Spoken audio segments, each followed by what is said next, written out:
Hello दोस्तों, कैसे हैं आप सभी का स्वागत है आपके अपने इस यूट्यूब चैनल हिंदी की बिंदी में। तो दोस्तों, आज हम करने वाले हैं हिंदी आलोचना के पारिभाषिक शब्द। तो इस टॉपिक पे पहले ही मैंने आपको 3 वीडियो बना के दे दिए थे।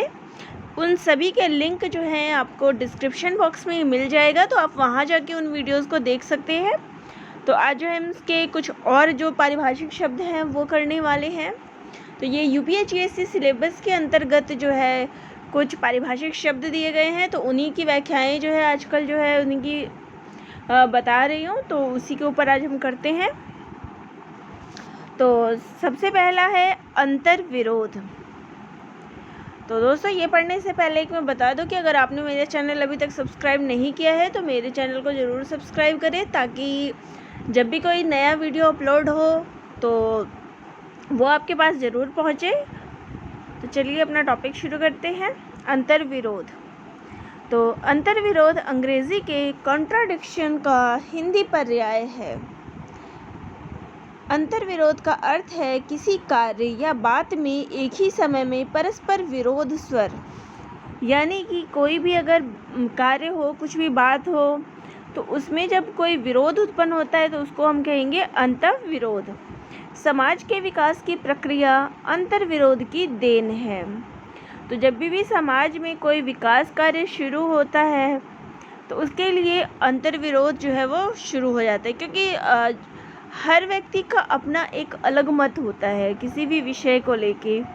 तो जब भी कोई समाज में बदलाव आता है, कोई भी प्रक्रिया आती है, तो उसके लिए अंतर्विरोध जो है वो ज़रूर होता है। समाज को बदलने और एक बेहतर समाज के निर्माण के लिए संघर्ष चलता रहता है, जिसे अंतर्विरोध कह सकते हैं। तो जब भी समाज को बदलने की बात आती है, उसमें कोई नया बदलाव, एक नई व्यवस्था या एक नई चीज़ समाज के अंदर आती है, तो वहाँ समाज में जो है एक अंतर्विरोध जो है वो पैदा हो जाता है, एक संघर्ष शुरुआत हो जाती है, जिसको अंतर्विरोध कहा जाता है। और उसके साथ ही जो है नए बदलाव या नई चीज़ों की जो है वो शुरुआत होती है। साहित्य में यह शब्द आलोचना के क्षेत्र में प्रयुक्त होता है। तो अंतर्विरोध जो है वो वैसे तो पाश्चात्य की हम कह सकते हैं, लेकिन साहित्य के क्षेत्र में यह जो है आलोचना के लिए प्रयुक्त होता है। आलोचना के क्षेत्र में जो है अंतर्विरोध शब्द प्रयुक्त होता है, क्योंकि जब भी कोई कविता, काव्य या किसी भी गद्य की रचना होती है तो उस पर जो बाकी लेखक होते हैं वो अपना वक्तव्य देते हैं, अपना उस काव्य को लेके, उस गद्य को लेके जो है अपना गुण या दोष बताते हैं, उसकी आलोचना करते हैं। तो इस विषय पर जो है वो अंतर्विरोध, यानी कि दोनों के जो बीच मतभेद एक हो गया, उसको हम अंतर्विरोध कहेंगे। अगला है विरोधाभास। विरोधाभास का अर्थ है विरोध का आभास। तो संस्कृत में विरोधाभास जो है एक अलंकार है। तो विरोधाभास का तात्पर्य है अंतर्विरोध की भ्रांत की पहचान, ताकि वे संघर्ष की सही दिशा निर्धारित कर सके। तो विरोधाभास जो है वो अंतर्विरोध की ही पहचान होती है। जब हमें किसी चीज़ की जो है पता लग जाता है कि विरोध का आभास होने वाला होता है, कि इस टॉपिक पे या इस विषय पर जो है विरोध उत्पन्न हो सकता है, तो उसको हम विरोधाभास कहेंगे। तो विरोधाभास जो है वो हमें संघर्ष की सही दिशा की जो है पता लगा सकता है कि विरोधाभास वास्तविकता में है क्या। उससे हमें जो अंतर्विरोध होने वाला होता है उसकी पहचान हो जाती है, संघर्ष की जो असली दिशा होती है उसका पता चल जाता है। विरोधाभास मार्क्सवादी आलोचना शास्त्र में प्रयुक्त होता है। अगला है अजनबीपन। तो अजनबीपन अंग्रेजी के एलियनेशन का हिंदी पर्याय है। इसके लिए तो अन्य शब्द भी जो है वो प्रचलित है। तो अजनबीपन के लिए जो है अन्य शब्दों का भी हमारे साहित्य में प्रयुक्त हुआ है, जैसे कि परायापन, अजनबियत, आत्मनिर्वासन या फिर अकेलापन आदि। तो यह शब्द जो है वो पश्चिम साहित्य से ली गई है। तो हमारे हिंदी साहित्य में ये नहीं था, भारतीय साहित्य में ये पश्चिम साहित्य की देन है। अंग्रेजी का एलियनेशन शब्द लैटिन शब्द एलिनिशियो से निर्मित है, जिसका अर्थ है विमुख होना या स्थानांतरित करना इत्यादि। तो अजनबीपन में जो है आदमी जो है समाज से खुद को अलग महसूस करता है और इस कारण वो जो है एक अजनबियत उसको उससे समाज में रहकर भी वो स्वयं को अकेला उनसे अलग पाता है, तो उसको अजनबीपन कहते हैं। तो अजनबीपन जो है पर मुख्यतः दो दृष्टियों से विचार किया जा सकता है। तो एक तो है इस पे मार्क्सवादी और एक अस्तित्ववादी। तो अजनबीपन पर मुख्यतः दो दृष्टियों का प्रभाव पड़ता है, मार्क्सवादी दृष्टिकोण का और अस्तित्ववादी। मार्क्स ने आर्थिक एवं दार्शनिक पांडुलिपि में अजनबीपन की समस्या पर वैज्ञानिक ढंग से विचार किया है और वहीं पे अस्तित्ववादी दर्शन के प्रमुख व्याख्याकार जो है सार्त्र और हाइडेगर हैं। तो और हिंदी साहित्य में अज्ञेय के उपन्यास अपने अपने अजनबी में इसको हम देख सकते। तो अजनबीपन की जो बात है उसको हम अपने अपने अजनबी उपन्यास जो कि अज्ञेय जी के द्वारा लिखा गया उसमें हम देख सकते हैं। इसमें आत्मनिर्वासन की स्थिति का वर्णन है। मुक्तिबोध की कविता अंधेरे में पर भी जो है इस अजनबीपन का जो है हमें प्रभाव दिखाई देता है। नई कविता और नई कहानी पर इसका प्रभाव देखा जा सकता है।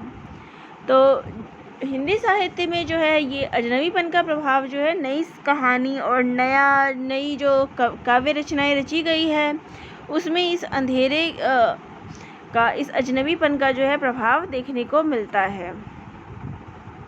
नई कहानियों में हमें परायापन, अजनबीपन जो है, आत्मनिर्वासन कि वो अपने परिवार में, समाज में साथ रहकर भी वो उसकी व्यक्ति के अंदर जो घुटन, संत्रास आदि है उसका वर्णन जो है हमें इस समय के जो उपन्यास, कहानी आदि है उसमें देखने को मिलता है। इस अजनबीपन का पुरानी जो कहानी, उपन्यास आदि थी उसमें ही देखने को नहीं मिलता था, परंतु नए कहानीकारों ने, नए काव्य लेखकों ने जो है इस स्थिति का पता लगाया और उन्होंने अपनी रचनाओं में जो है इसका परिचय दिया है।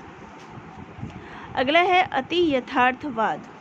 तो अति यथार्थवाद अंग्रेजी के सूर्यलिज्म का हिंदी पर्याय है। साहित्य और कला के क्षेत्र का ऐसा आंदोलन जिसका जन्म प्रथम विश्व युद्ध के समय फ्रांस में हुआ। तो अति यथार्थवाद को जो जन्म है, इसकी शुरुआत है वो प्रथम विश्व युद्ध के समय फ्रांस में हुआ था। यह यथार्थवाद से पूर्णतः भिन्न है। तो अगर इसमें हम अति यथार्थवाद को जो है यथार्थवाद जो है वो नहीं समझना चाहिए, ये उससे बिल्कुल अलग है और स्वच्छंदतावाद की अंतिम परिणति है। तो इसको हम स्वच्छंदतावाद से रिलेट कर सकते हैं कि स्वच्छंदतावाद से संबंधित है। अति यथार्थवाद का जनक दादावाद है। तो इस अति यथार्थवाद को जो जन्म है वो दादावाद से हुआ है। दादावाद ट्रिस्टन ज़ारा द्वारा परिवर्तित एक ऐसा आंदोलन था जिसका आशय था सभी प्रकार के नैतिक और कलात्मक मूल्यों और प्रतिमानों का विध्वंस करना था। तो दादावाद में हमें देखने को मिला था कि जितने भी नैतिक और कलात्मक मूल्य और प्रतिमान थे उनको हटा दिया गया, उनका विध्वंस कर दिया गया।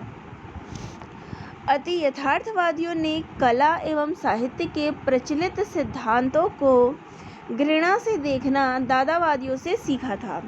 तो अति यथार्थवाद के अंदर जो है कला और साहित्य के जितने भी प्रचलित सिद्धांत जो पहले से चले आ रहे थे उन सिद्धांतों को उन्होंने नहीं माना, उनसे अलग सिद्धांतों को अपने काव्य में, अपने साहित्य में देखना चाहा। अति यथार्थवाद के पितामह आंद्रे ब्रेंता ने अति यथार्थवादी प्रवृत्ति को मानव मस्तिष्क की एक ऐसी वर्गीकृत लहर माना है जिसकी अभिव्यक्ति सार्वकालिक है। तो इसके जो पितामह हैं वो आंद्रे ब्रेंता है और ये जो है मानव मस्तिष्क में ही जो है ऐसी उपज जो है, ऐसी लहर है जो हमेशा ही अभिव्यक्त रहती है उस मानव के अंदर। इस शब्द का सर्वप्रथम प्रयोग फ्रांसीसी साहित्यकार आंद्रे ब्रेंता ने 1924 ईस्वी में अपने घोषणा पत्र मैनिफेस्टो ऑन सूर्यलिज्म में किया था। तो ये पॉइंट जो है वो याद रखिए कि इसकी शुरुआत जो है वो कहाँ से हुई थी।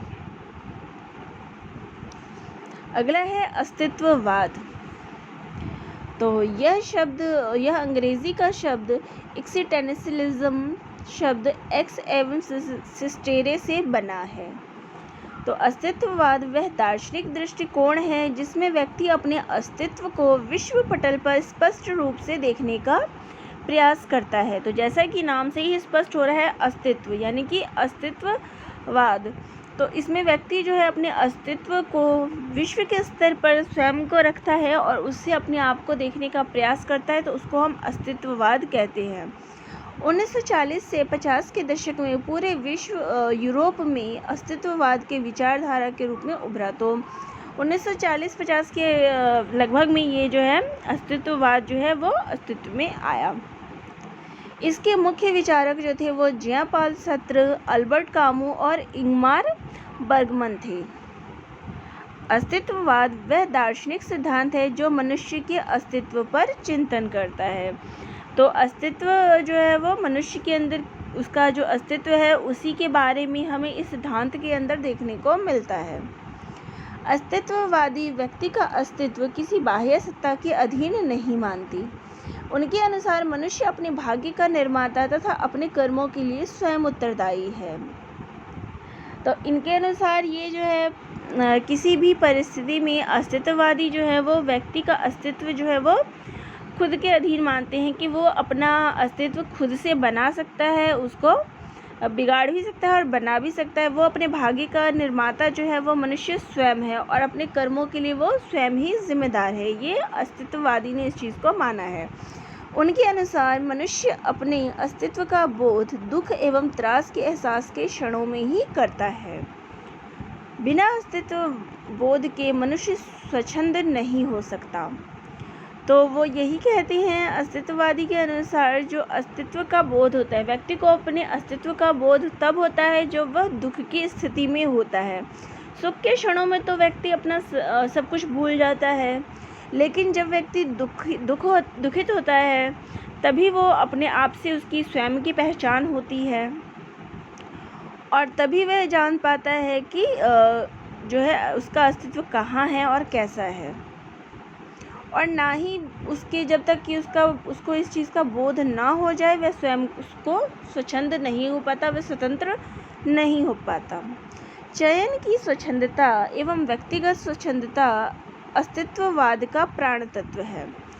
तो इस अस्तित्ववाद जो है वो व्यक्ति को चयन करने की स्वच्छंदता देता है कि व्यक्ति किसी भी जगह किसी भी चीज़ के लिए जो चयन कर सकता है, एवं व्यक्तिगत स्वच्छंदता, और वह स्वयं के लिए जो है अपनी व्यक्तिगत स्वच्छंदता जो है वो इसका चयन कर सके, ये अस्तित्ववाद के अंतर्गत आता है। अस्तित्ववादी जीवन दृष्टि में मनुष्य की समस्या सर्वोपरि है। तो इसमें जो है मनुष्य की समस्या को देखा जाता है।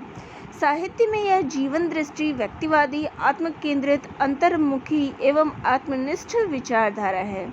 तो अस्तित्ववाद को हम ये भी कह सकते हैं कि ये व्यक्तिवादी दृष्टिकोण है, आत्मकेंद्रित है, अंतर्मुखी एवं आत्मनिष्ठ है, जिसमें व्यक्ति स्वयं से खुद पहचान करता है, उसको अस्तित्व कहते हैं जब उसे खुद के अस्तित्व के बारे में पता चलता है। हिंदी की नई कविता में इसका प्रभाव जो है वो देखने को मिलता है। धर्मवीर भारती, चंद्रकुमार नारायण, कुंवर नारायण, यहाँ पे कुंवर नारायण है। अज्ञेय आदि के कवियों में अनास्था, अस्तित्व बोध, मृत्यु बोध, स्वच्छंदता, पीड़ा, निराशा आदि अस्तित्ववादी प्रवृत्तियों की गूंज दिखाई देती है। तो जो नई कविता में जो है हमें इसका प्रभाव, अस्तित्ववाद का प्रभाव नई कविता में हमें दिखाई देता है। इसमें हमें अनास्था, अस्तित्व बोध का, मृत्यु बोध का, पीड़ा, निराशा आदि जो है प्रवृत्तियाँ वो सारी हमें नई कविता के अंतर्गत दिखाई देता है। अज्ञेय के अपने अपने अजनबी उपन्यास में हमें इसका प्रभाव देखने को मिलता है। इसके साथ ही हमें कुंवर नारायण की आत्मजयी में भी अस्तित्ववाद का प्रभाव देखने को मिलता है। अब बात करते हैं आनंद की साधना अवस्था और सिद्धावस्था। तो ये जो है आचार्य रामचंद्र शुक्ल जी का जो निबंध है उसके अंतर्गत आनंद की साधनावस्था और सिद्धावस्था को हम पढ़ते हैं। तो आचार्य रामचंद्र शुक्ल जी का जो निबंध है रस मीमांसा, उसके अंतर्गत ये दोनों पॉइंट्स दिए गए हैं। अगर आपको इसका PDF चाहिए रस मीमांसा का, तो आप मेरे टेलीग्राम लिंक से जुड़ सकते हैं, वहाँ इसका PDF आपको मिल जाएगा रस मीमांसा का। तो चलिए हम पढ़ते हैं आनंद की साधनावस्था और सिद्धावस्था। साधनावस्था प्रयत्न पक्ष को लेकर चलने वाले, तो इसमें व्यक्ति जो है वो प्रयत्न करने की बात जो है वो करता है। सिद्धावस्था भोग पक्ष को लेकर चलने वाले। तो शुक्ल के अनुसार कविता में निहित मूल्य लोक मंगल है और यही लोक मंगल की साधना अवस्था है। तो शुक्ल जी जो है वो लोक मंगल की साधना अवस्था को जो है महत्वपूर्ण देते हैं। उनकी जो निबंध है उसमें इसी के ऊपर जो है विस्तार पूर्वक बताया गया है लोक मंगल की साधना अवस्था। आनंद की साधना अवस्था को शुक्ल ने कवि के सौंदर्य, लोक निर्माण में सक्षम, रचनात्मक शुभ मूल्यों की पराकाष्ठा, बेहतर मानवीय मान्यताओं की अभिव्यक्ति तथा लोक हितैषिता की दृष्टि से नैतिक एवं आदर्शपरक मूल्यों को केंद्र में रखा है।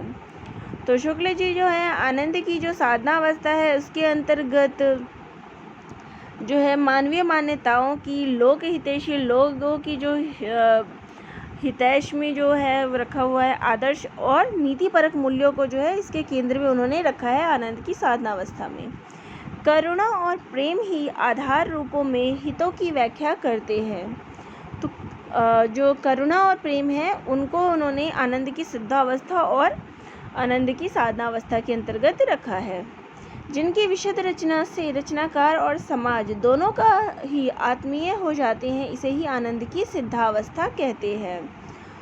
और उन्होंने आनंद की सिद्धावस्था बताया है कि जिसमें रचनाकार, कोई ऐसी रचना से रचनाकार और समाज दोनों के ही चित्त जो है, दोनों का मन जो है वो आत्मीय हो जाता है, तो उसको हम आनंद की सिद्धावस्था कहते हैं। और इस दृष्टि से जो है तुलसी और जायसी को उन्होंने मुख्य माना है। अब जो है आनंद की साधना अवस्था को लेकर चलने वाले काव्य कौन कौन से हैं?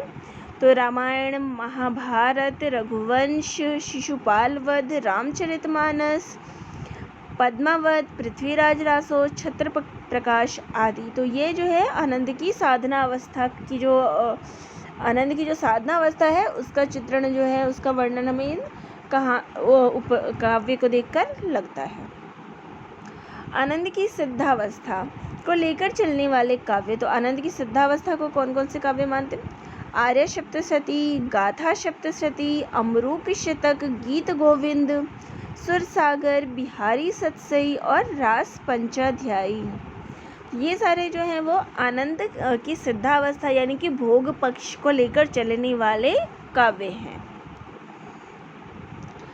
आनंद की साधनावस्था लोक में फैली दुख की छाया को हटाने में ब्रह्म की आनंद कला जो शक्ति में रूप धारण करती है और उसकी भीषणता में ही अद्भुत मनोहरता, कटुता में भी अपूर्ण मधुरता, प्रचंडता में भी गहरी आर्द्रता साथ लगी रहती है।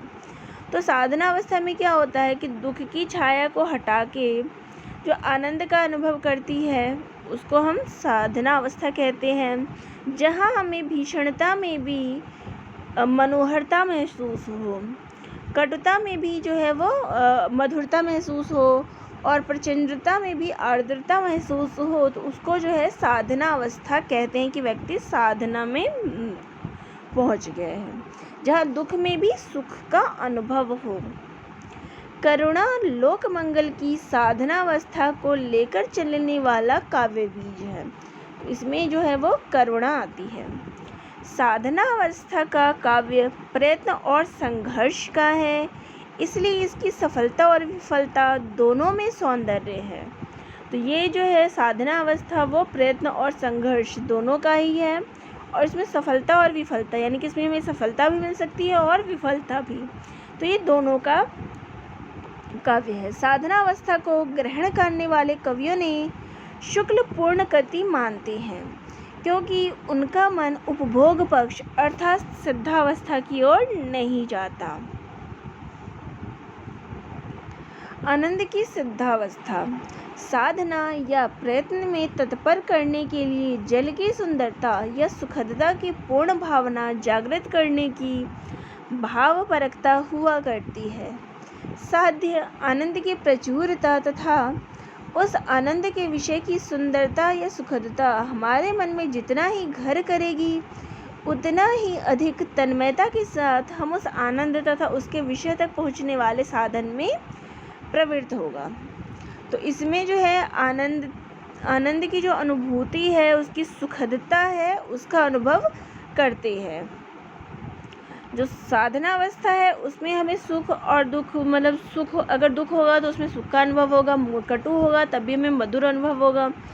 लेकिन जो सिद्धावस्था है उसमें सुखदता ही अनुभव, आनंद का अनुभव जो है वो जितना ज़्यादा आनंद महसूस होगा उतना जो है वो साधना में प्रवृत्त होगा। प्रेम सिद्धावस्था को लेकर चलने वाला काव्य बीज है। तो साधनावस्था में करुणा है और सिद्धावस्था में प्रेम है। आनंद की सिद्धावस्था को लेकर चलने वाले काव्य में अर्थात काव्य की भोग भूमि में आश्चर्य अधिकतर रंजन का अंग होकर आप करता है। तो इसमें जो है भोग भूमि को जो है वो भोगावस्था को मुख्य माना है। विभाव पक्ष में असामान्य शोभा, दीप्ति, प्रफुल्लता, कोमलता, सौकुमार्य आदि के द्वारा अद्भुत या अलौकिक रंजन की योजना की जाती है। आनंद की सिद्धावस्था या उपभोग पक्ष का प्रदर्शन करने वाली काव्य भूमि दीप्ति, माधुर्य और कोमलता की भूमि है। तो इस जिसमें प्रवर्तक या बीज भाव जो है वो प्रेम है। काव्य की इस भोग भूमि में दुखात्मक भावों को बेधड़क चले आने की इजाज़त नहीं है। तो इसमें जो है वो माधुर्य और कोमलता, शोभा, दीप्ति जो है इसमें दिखाई गई है। इसमें दुख को जो है वो आने की इजाज़त नहीं है। तो सिद्धावस्था में दुख के लिए जगह नहीं है, जबकि साधनावस्था में जो है वो दुख भी आ सकता है और सुख भी, दोनों की अवस्था जो है साधनावस्था में होती है, लेकिन सिद्धावस्था में ऐसा नहीं है। आनंद की शांति सुख की अवस्था लेकर चलने वाले कवियों का ही प्रेम को बीज भाव मानना ठीक है, आनंद की साधनावस्था को लेकर चलने वालों का नहीं है। तो शांति जो है वो, तो सिद्धावस्था में जो है सुख की अवस्था जो है वो मानी गई है, आनंद की साधना अवस्था को लेकर चलने वालों को नहीं।